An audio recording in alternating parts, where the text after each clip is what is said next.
Un mēs turpinām raidījumu ar ļoti tiešām labi sagatavoti joku materiālu, humoru, pilnu astprātīgu satīru no Ņujorkas. Es atvainojos, es esmu klāta. Sveicināti. Atvainojos, kas jūs esat tādi? Nu kā, nu tiešām, nu dīvaini. Vai te nebūsiet pilsētā redzējis? Uz plakātiem, uz autobusiem, preses izdevumos. Iveta Grigule? Cilvēks ir vissvarīgākais. Vai mums bija sarunāts šeit, ja?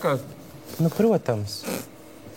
Par ko jūs tā brīnāties? Režisori un producenti neko nav teikuši, ka jūs šeit būtu šodien labi. Dzīvē notiek dažādi. Ko mēs varētu parunāt, Griguls kundze, ja reiz tādu dzīvi savadus kopā šādā brīdī? Jūs esat ļoti daudz tiešām dažādiem plakātiem, un jūs esat viena pati bieži vien. Bet jūs esat sarakstā, man liekas, ka trešā, ja nemaldos, ja? Kāpēc tā jūs mēģināt tā kā apsteigt savus kolēģis no Zaļo Sabiedrību? Dabā tā ir iekārtots, vai ne, ka viens spēcīgākais no līgzdas izgrūž pārējos. Un cilvēki patiešām mani grib redzēt, un cilvēks ir vissvarīgākais. Un es patiešām esmu tik daudz darījusi un darīšu, protams, ka katram ir sava cena, savs laiks. Un ko jūs uz mani tā skatāties? Es mēģinu izdomāt kaut kādu tiešām jautājumu, kas man nerīmē. Neko nevajag domāt, jūs ielieciet to, tā patiešām būs sensācija. To neviens vēl nav redzējis. Mēs nevaram tā nepārbaudīt lietu. Kā nevariet, paņemiet un ielieciet. Es varbūt tomēr kaut kādu jautājumu paprasīšu.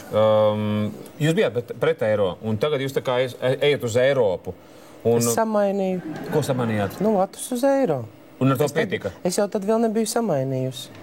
Un ar to viss atrasinājās, ja? Nu, faktiski jā, jo es, protams, arī vienu daļu tos latus saglabāju, ja kas, bet, jā. Par šo video mums nav nekādas mazākās idejas, kas tur būs, varbūt sākam skatīties. Varbūt jūs tomēr varat pabrīdināt, kas tur būs. Redziet, par mani ir izteikušies zemnieki, skolotāji, politiķi, partijas biedri, bet zoo pasaule ir noklusējusi. Ko mēs tur varam redzēt? Dzīvniekus? Paskatīsimies. Skatāmies. Milzīgs paldies Ivetai Grigulei, ka mani neaizsūtīja jūras skolā. Balsošu par Ivetu Griguli.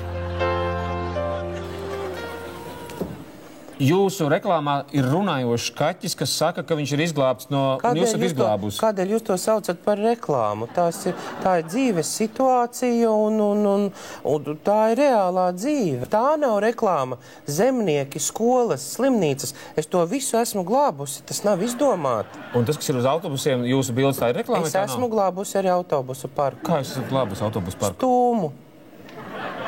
Redziet, tā kā bija tā bargā ziema, bija beigušās smilts, sāls maisījums, autobusi slīdē, un es patiešām reāli stūmu. No rīta skolas autobusus uz skolām izstumdīju, pēc tam strādniekus uz rūpnīcām. Tas pats, protams, arī vakarā. Un tādā veidā es nesaku, ka tie cilvēki, redziet, es jau no viņiem neko neprasu. Es vienkārši gribu Latvijai, lai visi atcerās, ka cilvēks ir vissvarīgākais. Man nav ne sevi žēl, ne tas jau ir... Jūs tad būsiet Eiropā, līdz ar to jūs vairāk Latvijā nepalīdzēsiet. Nē. Tā ir tāda spekulācija. Mēs vispār esam divas. Tad tajā tēmā, Grigols kundze, neiesim. Jūs esat divas vai viena, to ir grūti tiešām saprast. Tiešām, piedodiet. Mēs turpināsim raidījumu valstī, viss ir kārtībā pēc... neizgulēšanās, un es jau, tomēr sieviete vien tikai esmu. Mēs turpināsim raidījumu valstī, viss ir kārtībā pēc reklāmas pauzes, un ko mēs redzēsim pēc reklāmas. Ne tā Šulce, ne tas Bērs. Pasakiet, atvadieties. Piektdienās 15:15. Raidījums Valstī viss ir kārtībā. TV3.